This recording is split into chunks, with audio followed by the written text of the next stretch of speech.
guys, sorry about the delay of not uploading, but I couldn't think of what to upload. So today, what I thought would be cool is just to show you guys a quick tutorial on how to get any selfie that's taken on your phone looking studio quality using the Adobe Lightroom Mobile app. So equipment needed is obviously a phone, and today I have this ring light that I just bought online for like £10, doesn't cost much. So first step we're going to do is open up our camera app and then take a quick photo. And then we've used the automatic settings that the camera deems best, i.e. automatic exposure and everything. But on the iPhone 12 Pro Max you can actually shoot RAW, which means all of the data in the photos, the shadows, highlights, etc., all of that data is there and can be used in Lightroom.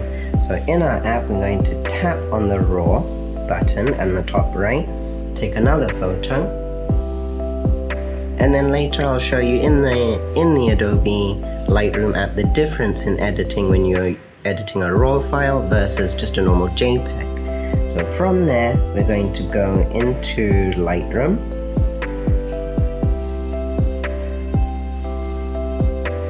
and import the latest photos.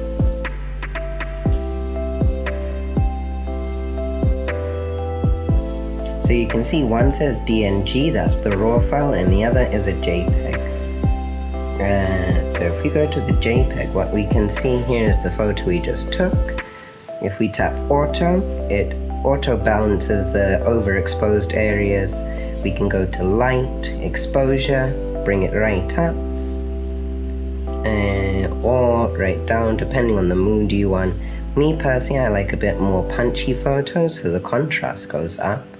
And the area where you can see the difference between the JPEG and the RAW file is now that we've increased the sharpness. If we zoom in, we can see the degradation around the eyebrows, like all of these pixels, as it falls off out of focus. We can see that the quality just really goes down. So from here we can see that my skin is just a bit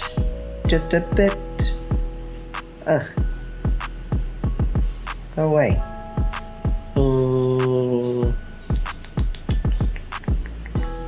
Do not disturb.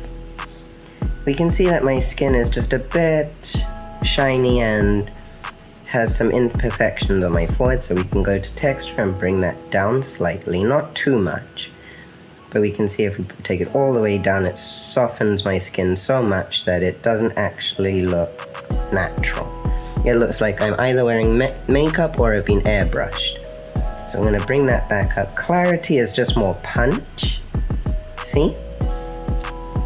So I'm going to have to I like to increase that a bit. Dehaze takes out all of the white noise that we can't actually see but is there in the photo.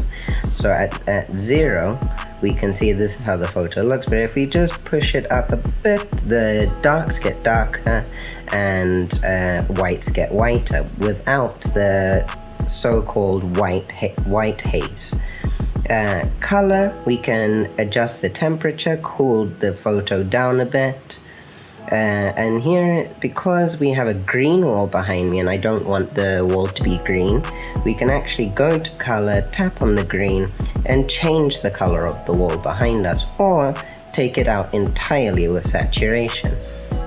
Now, since we've done all of these edits onto a JPEG, we can go into the top right, copy settings, copy, and then if we go over to the RAW file, then we can paste the same settings so it would look the same, but now here between the two we can see the difference.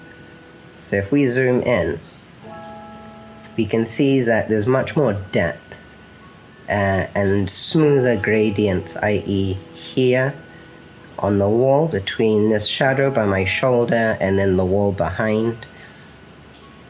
Much smoother. And I also think with the highlights, like just here in the eye, you can see right there, there's some clipping on the white of the eyes where the light was shining, whereas in the raw, that's not there because there's more data to process. It knows where all of these different tones are and everything. I'll put both photos on the screen so you can see for yourself. The video will be in 4K, so you can pause it. But this has just been a really quick tutorial on Lightroom Mobile on the iPhone 12 Pro Max. If you guys would like any more tips and tricks on editing photos, let me know in the comments below. Please like if you liked the video. If you really liked it, subscribe, and I will see you guys next time.